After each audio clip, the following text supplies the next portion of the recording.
अब जरा इस खबर को समझिए। दरअसल खिलाड़ियों के हौसले बढ़ाने के दावे जो हैं वो क्या झूठे हैं, क्योंकि जिस तरीके से खिलाड़ियों को आगे बढ़ाने के लिए तमाम तरह के दावे किए जाते हैं उसकी बात तो यही लगता है। सरकार खेल और खिलाड़ियों को लेकर गंभीर बिल्कुल नहीं दिखाई देती है। सिस्टम की बेरुखी खिलाड़ियों पर भारी पड़ रही है। प्रदेश से देश और विदेशों तक आखिर खिलाड़ियों का कैसे नाम होगा? अगर इस तरीके से खिलाड़ियों के साथ होगा तो वो कैसे आगे बढ़ेंगे? हॉकी, तीरंदाजी, फुटबॉल को बढ़ावा आखिर क्यों नहीं दिया जाता? क्यों नहीं इन खेलों पर ध्यान दिया जाता ताकि इससे जुड़े जो खिलाड़ी हैं वो आगे बढ़ सकें? इधर कोरोना संकट ने गरीब परिवारों की कमर तोड़ दी है। ऐसे में गोड्डा के दिनेश महतो को बीमार अपने बेटे की जिंदगी बचाने के लिए किसी मददगार का इंतजार है। वहीं घाटशिला में इलाज के लिए पैसे नहीं होने पर एक युवक की जिंदगी जंजीरों में जकड़ी है।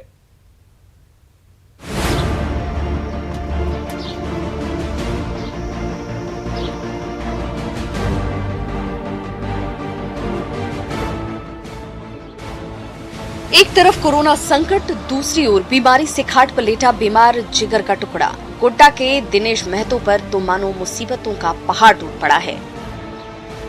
करीब 1 साल पहले की तो बात है। परिवार में सब कुछ ठीक ठाक था। 11 साल का रोहित 5वीं की पढ़ाई के लिए स्कूल जाता था, लेकिन अचानक पिछले साल फरवरी में रोहित को कम दिखाई देने लगा। फिर उसे बीमारी ने जकड़ना शुरू कर दिया।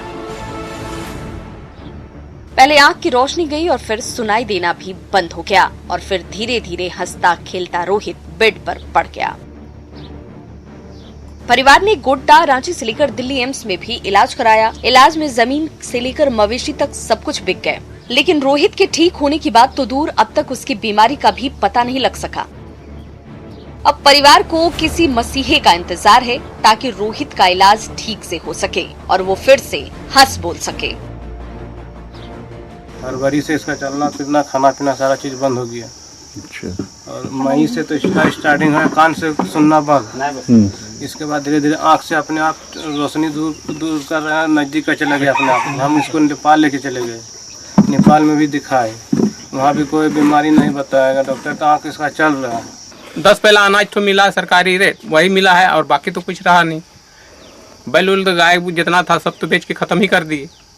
अब रही बात, इसको दिल्ली से बुलाने में 50,000 नेट लगा पैसा। गोड्डा में बीमार रोहित खाट पर पड़ा है, वहीं दूसरी ओर घाटशिला के धालबोंगढ़ के एक युवक की जिंदगी जंजीरों में जकड़ी हुई है। गुड़ई कोचा के नौरीन सोरीन की मानसिक हालत ठीक नहीं, लेकिन परिवार की मालिक हालत ऐसी नहीं कि वो नौरीन को ठीक से इलाज करा पाए। ऐसे में युवक को परेशानी से बचाने के लिए 2 साल पहले उसके पैरों में बेड़ियां डाल दी गई ताकि वो ज्यादा दूर न जा सके। परिवार के सदस्य बताते हैं कि 5 साल की उम्र तक वो बिल्कुल ठीक था, लेकिन उसके बाद उसकी मानसिक स्थिति बिगड़ने लगी। शुरू में घाटशिला, टाटा और बंगाल के झारग्राम में डॉक्टरों को दिखाया गया, लेकिन नौरीन की स्थिति ठीक नहीं हुई। अब परिवार को इसके इलाज के लिए सरकारी मदद की दरकार है। जंजीर इसलिए बांधे हैं कि ये रोज भागता है, कम से कम 15 किलोमीटर तक जाता है। 3-4 जन को परेशान में रखता है। इसको रोज खोजने जाने पड़ता है।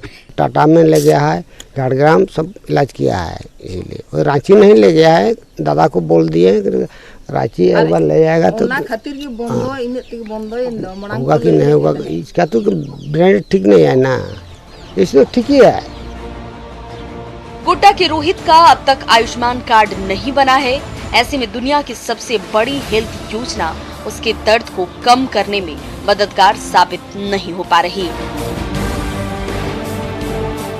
वहीं प्रशासनिक मदद नहीं मिलने और बेहतर इलाज के अभाव में घाटशिला के नौरीन की जिंदगी जंजीरों में जकड़ी हुई है। गोड्डा से अजीत के साथ घाटशिला से प्रभंजन की रिपोर्ट।